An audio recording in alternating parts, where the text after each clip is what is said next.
மூச்சவ பேச்சவ பேசலும் அழகவ எனக்குள்ள கலக்குற ஆக்சிஜன் அளவவ யாரவ நூத்துக்கு நூறவ அவதான் என்னவளா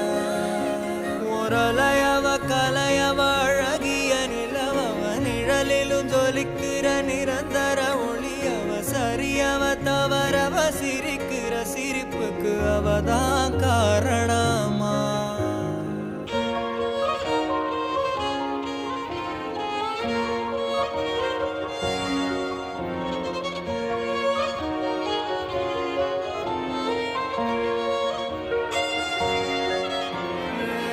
மன்னனா வந்தனா ஊரலற கண்ணனா தொட்டனா